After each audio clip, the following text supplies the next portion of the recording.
Hello everyone, this is General Hand Grenade. Welcome to my war room in Prince George, British Columbia. We are continuing our playtest today of Global War 1914 between me and Robert Hatcher. He's playing the Central Powers, I'm playing the Entente, and we just finished the spring of 1917, so we're going into the summer of 1917. You can see Japan there. We're going to talk about them later, okay? You will not believe what has happened in this turn. So let's just start at the beginning. Now, Germany, if you remember the last video, Germany had tons of shit, and they were staring down Paris, and there was two more territories, Aquitaine and southern France there. They were also French territories. And Germany could have decided to go straight after Paris, in which case the infantry class units on Paris would have been a +1 against them. And, you know, like that's same as 36 rules, right? This is the Global War rules, defending a city. Anyway, so he decided instead to surround the city. So take southern France and take Aquitaine, and then that would make the units inside of the city -1. And so a huge swing on the dice, right, of 2. It would take you 2 turns to do that. However, both attacks that he did, like from from Normandy into Aquitaine and from Alsace-Lorraine into southern France, failed unbelievably. So he went 3 rounds over here, but his dice just wasn't working for him. And I managed to take a few units off, right? And then down in southern France there, like I have defense in depth technology for the French. And so that means that your trench line is anywhere with regular infantry that has four irregular infantry and instead of 6. Normally you'd need 6 to have a trench line. Anyway, I still had 4 infantry in southern France after his first wave of attacks, and he had overwhelming odds in here as well, right? In Alsace-Lorraine. And anyway, so he couldn't make a second round of attacks, and so those guys survived. 2 things about that. First of all, France stays alive, and I don't know, maybe he'll decide to go after Paris right away this time. But the good thing is that if he decides to do that, then those guys will be +1. Plus, this was a regular turn where we could put the regular mount on, which means that I could up my icons by 1, the manpower icons, because I have technology, the improved factories technology at level 3. So I can add 1 to my icon. So I could put 3 guys on Paris this time. Plus, I could put guys over here. Otherwise, I wasn't going to be able to put those guys on. My money, I guess I would have bought an artillery or something, right? But as it was, I was able to buy 3 infantry and place them in these territories. And so now both of them are trench lines. So if he tries to surround me again, he's got to go after 2 trench lines. And trench lines means that your infantry get to roll at +2. So all the infantry here would be rolling at 12 or at 6, right? 6 or less. And that would be that would take off a lot of his units. Like I think he's probably just going to go after Paris the next time around. I don't know if he's got enough stuff there now though, because he lost so much in his attacks. It was like I started the day off yesterday. You know, he just couldn't do it, right? He just couldn't get through there. And then over here, did he attack this one this time? I don't think he did. I think anyway, whatever he did over here, he didn't get that either. So he's got the same territories as he had last time. I don't think he went after Warsaw. I think he went after something else and he didn't get it. It could have been Warsaw. Anyway, he lost over here as well. So Germany didn't advance very far, but of course they had a ridiculous amount of money, so they were able to place lots of stuff on. And they moved their boats up from the Kiel Canal here. So, like, there's no way that I can attack his boats in there, which means I'm not going to be able to drop any of the British there onto the mainland, right? So that's tough. And the Americans are not much of a help right now because they were dealing with the Texans down there, or the Mexicans in Texas. But if you remember the last video there, they had tons of stuff down there, right? Like they had 8 infantry, 2 artillery, and a cavalry, I believe. Well, anyway, right now, and not a militia, colonial infantry, which is the same as a militia. But anyway, these guys, like the Americans attacked them with everything they had. They had Texas surrounded, and they got it down to where they only had 4 infantry left. But again, I couldn't attack him a second wave because that's a trench line for him, because he's got that technology. That's that defense in depth up there. The French, the Germans, and the Ottoman Empire all have that one right now. And so I couldn't attack him on a second wave. So I'm going to have to go after him again in Texas. And because of that, they're not able to put pressure on this German Navy. And you know, that's not even taken into account. Over there, they haven't even hardly built at all. And against the Japanese Navy, right? The Japanese Navy could be a threat to them. Anyway, so it did not start well for Germany there. Over here. Like this happened later when it was the Americans' turn, which is near the end of the round. It didn't start well for the Germans, and I don't think they accomplished anything really. Yeah, they didn't do any gains here. They just put a lot of stuff on, and they lost those attacks. So then the British took their turn, and the only like I was going to attack this guy over here. In he was an Irish revolt a few turns ago, and I was going to attack him amphibiously, but if you do that, then you can't go into the port, which means that his German Navy could attack my British Navy, right? And he's a lot stronger than I am. So what I did instead, I had Northern Ireland. I non-combat moved all my stuff over to Northern Ireland, and I put my ships in port there, because if you're non-combat moving, then you can put your ships in port. So I've got all the stuff that I want to attack Ireland next time here on Northern Ireland, and I can just attack them. I don't have to worry about being out of port. So that was set up over here. That's the only thing here. Let me take you to the other side. I haven't even got to the stuff that like the game is turned over on its ear this turn. So these guys all down here, they went down and they attacked Angola. They took the Germans out in there. They were all around here, and they all moved in there, and they took out Angola.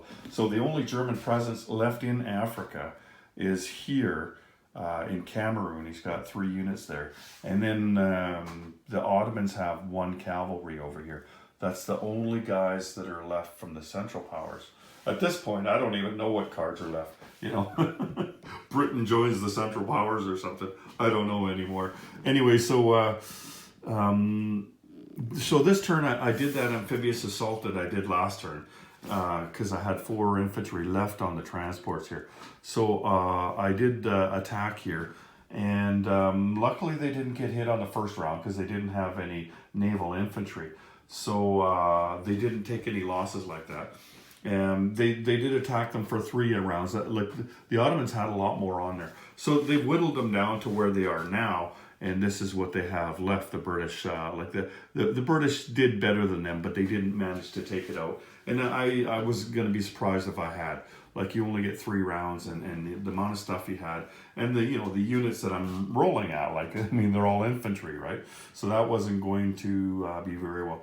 And over here, I did I did make an attack into Syria, I believe.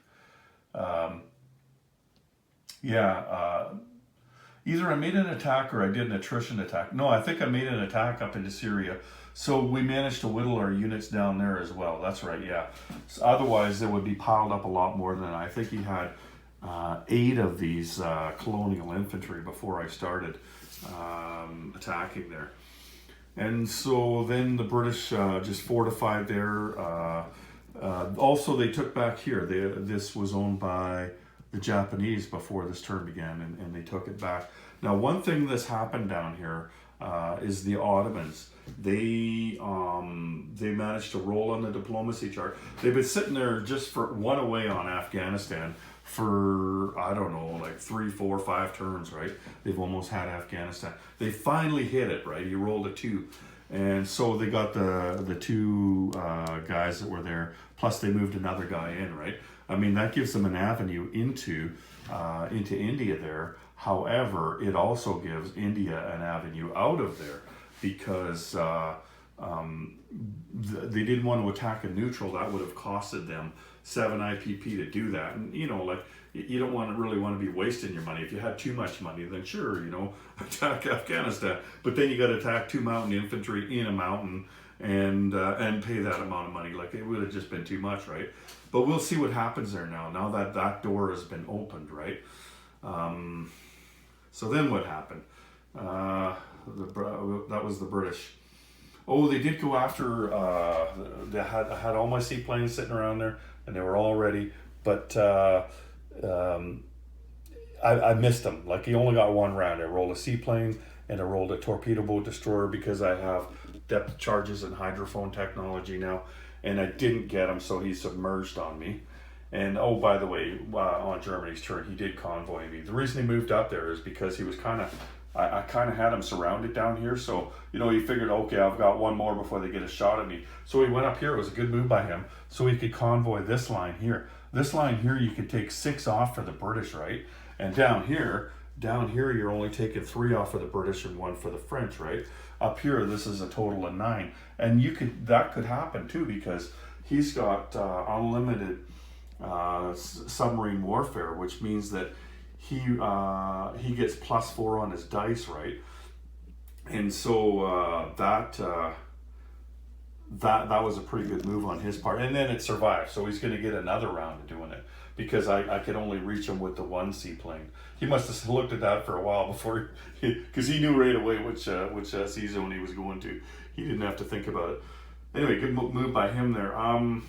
So that's the British, and then the Austrians. The Austrians went up. That's 3 cavalry they've got up there. So they did manage to take out that space up there pretty handily as well. And the guy in Bessarabia, I'm scared of him. I've attacked him twice, and there's just no way I'm not attacking that guy again.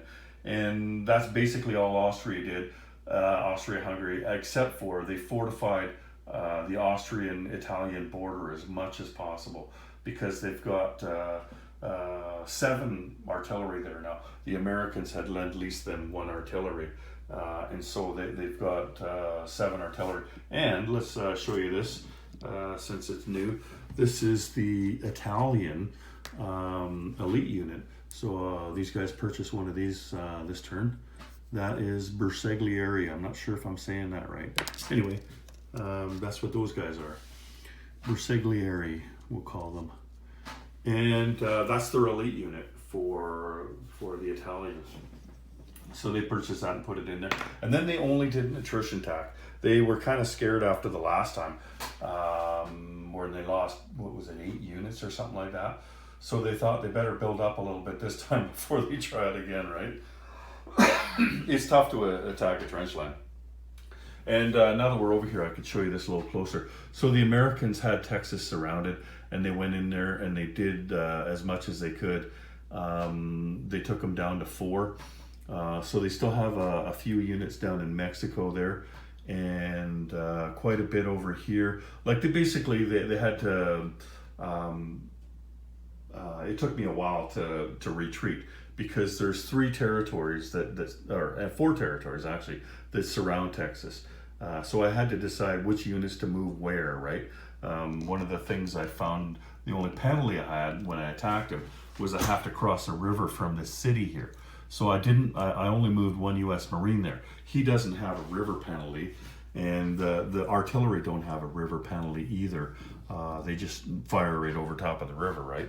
So those guys there, and another Marine and a bunch of guys up there, plus placing units, that's what it came out at. And placed another dreadnought right here, actually. And then these guys, moved these guys over and placed here as well. So that's what the Americans got done over there.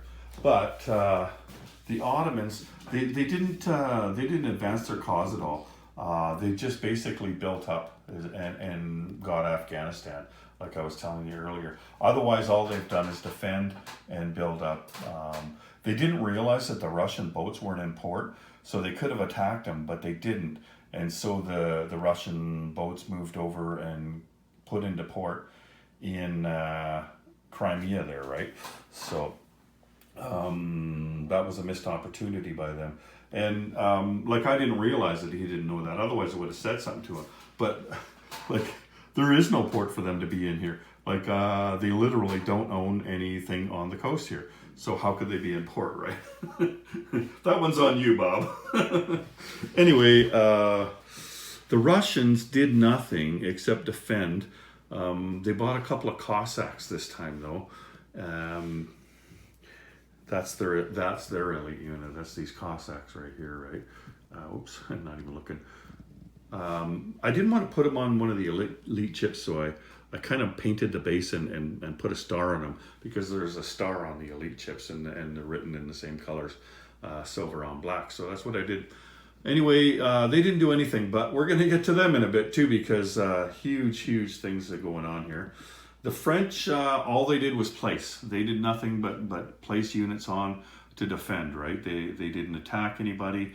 They rolled. Oh yeah, yeah, that's something. Yeah, they did diplomacy, and oh, this should be up here now. Yeah, so they rolled for Argentina. So they got the Argentinians here, right? They've got those guys there, and then they've taken their boats. Here's one of them here. Oops, where am I? I'm not used to this camera. So they put a boat in here, or they moved a boat there, and then they moved one of their cruisers up. This guy doesn't move nearly as far. Like, he's only got a movement of 1. The cruiser's got a movement of 3, and they were both at a port down here. So they're leaving the guys down here, but they're taking off with the cruisers, saying thank you very much, and they're leaving. Anyway, so that helped out their money, and of course they gave them a couple of boats, and so they were pretty happy about that. Who else? The Italians, I were told about them. Okay, the Japanese. The Japanese finally, mercifully, took this territory here. Amur. They'd attacked it a number of times, but there was only 2 guys there this time, and it wasn't winter time, so they just teed off on them, right? And they beat the snot out of them. They took their territory. And then they also, they were building up in here, so the Chinese were all worried about them. They shifted their units back. China did manage to take the Japanese out of Annam Tonkin down there. Now they're sad they did that, because the round ended after China's turn, and we drew the cards. And you know how the cards have been going against me, right? Like, I've been whining about it. I mean, I think it's great that it happened, but it's kind of funny how it just, oh, really? Another one? You know? Anyway, so this turn they did not. Like, one of the cards that were pulled is, I can't remember what it was about, but anyway, all the manpower icons are -1, except for if they're already at 1. Like this one up here is at 1, so it doesn't go away, right? Like 1 is the lowest you can get, but if there's a manpower icon with 2, like here, this one's got 4, so that goes to 3 this turn, right? So there's that, and then there was some kind of Lawrence of Arabia thing happening.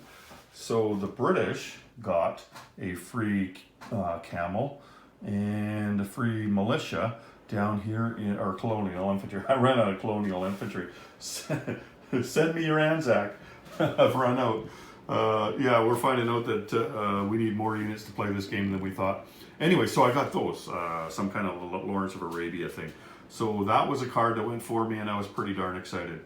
And then the card that kind of flipped the whole game around was he draws a card. Oh crap! Ooh, sounds like I'm gonna like this one. I don't know, man. This is a devastating one. Japan, who has been Central Powers, and he's been beating up on me in China, and you know, like, he's just a going concern for me. I have to stock up India and everything because of him. And, he's about to take Nanking. Japan has left the Central Powers and joined the Entente. That's just flipped the game right around, right? Like, all of a sudden, the Japan is playing for the other team. So I guess there's nothing going to happen over here anymore. Like, I guess we could all worry about this guy in the Marshall Islands, but really, and there's a sub down here. Other than that, these are the furthest guys to the right side of the board, is the guys on Afghanistan here.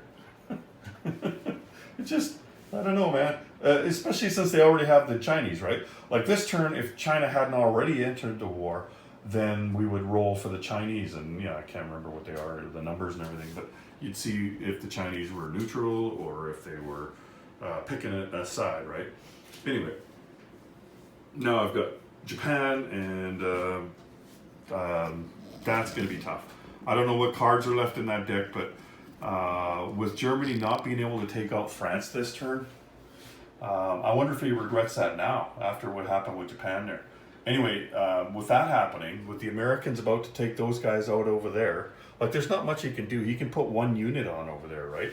A colonial infantry. And then I'm going to wipe them out, right? And then, like he could take France this turn. And then you have a chance to take France back, and if you can't, then all their units just go off the board. And a bunch of other things happen. We'll talk about that if it happens. Okay, so all that happened, right? There seemed to me there was another card. So then the next thing that happens, one of the things is this turn is these are the cards to start off the next round, right? The summer turn. This turn, Greece aligns with the British. So you can see there they got a number of units. They got 4 infantry and artillery, 3 boats. I don't know about the rules for boats now because there's a sea mine here. So I'm going to have to read up about that. I put the sea mine on top of the Ottoman roundel there. But anyway, there's a sea mine there. So I'm in port. So if I wanted to leave there, you'd think I'd have to go through the sea mine, but I'll find that out. It could be that if you're in that sea zone that you get to just leave if you want. It's if you're traveling into it or through it. I'm not sure. I'll have to find out the rules on that. So that was one thing that happened that turned this game on its ear. And the other thing was then you roll every turn, right? Beginning on this past turn. This past turn we rolled for the Russian Revolution and it didn't happen, right? Or the Russian collapse and it didn't happen. This turn coming up, the summer turn coming up, we rolled and boom, the Russians collapsed. So a couple things can happen. First of all, Germany can say, no, let's keep going, and so Russia, nothing happens. Russia keeps playing, right? But we want to, for one thing, we want to play test this game. So I'm not sure which is better anyway. So what's going to happen now is there's going to be a civil war in Russia for the rest of this war. There will be a civil war. But before that happens, if these guys had units in here, the Central Powers, which they do, there's Germans and there's Austrians, and of course there's Ottomans down here, lots of them. So what's going to happen is they have to each make one attack versus Russia, just to show, because Germany sued them for peace, but you have to attack them once somewhere. Each of them has to attack them once somewhere if they have units in Russia, just to show them they're serious and that they should sign the peace accord, right? Now, I'm not sure if it's a good thing for you to take somebody out or if it's not. I'm just reading up on it. I spent the last hour or two reading up on it and watching Robert's video on the Russians' Civil War. You go to his channel there, Robert Hatcher's. I'll leave a link in the description to it for the Russian Civil War. I'm going to make another section of video after this section.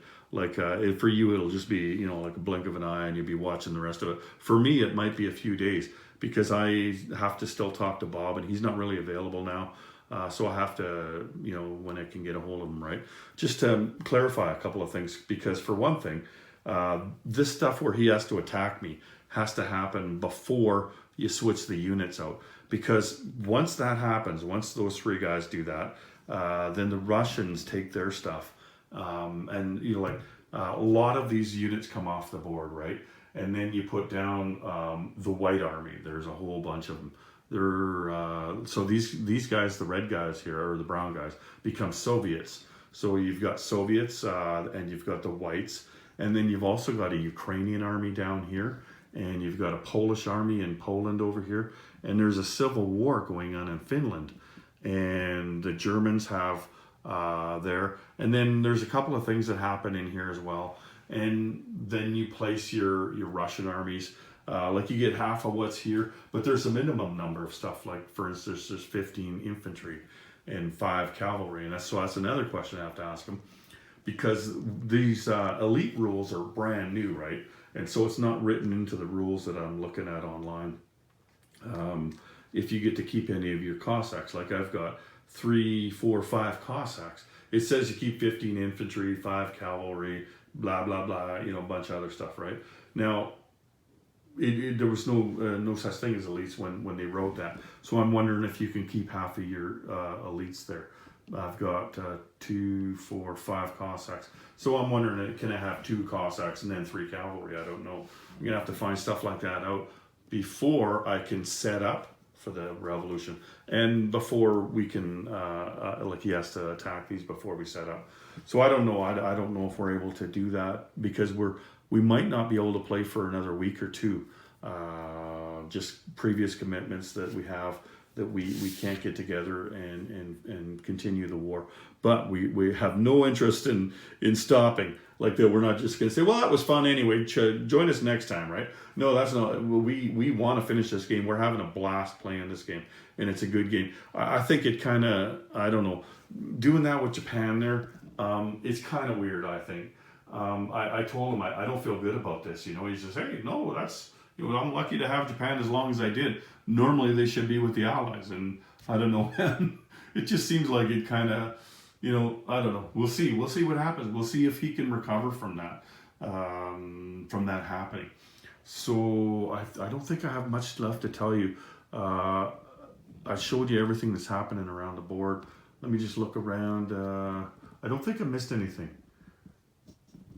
So anyway, I'm either going to put this video out as it is, if I find out it's going to be a week or 2 before I can make the rest of the video, and then make another video afterwards. You know what? Let's do that. Let's just end this video right here, and I'll put it out, and then I'll make another video after I'm certain what's going to happen with taking all these units off the board and replacing them with all the units that go on the board. And there's tons of them. Like there's 5 different armies, right? I think 1, 2, 3, 4. Yeah, there's 5 different ones, including the Russians here. So let's do that, and I'll put this video out. So thanks for joining me, everyone. Take care. General Grenade out.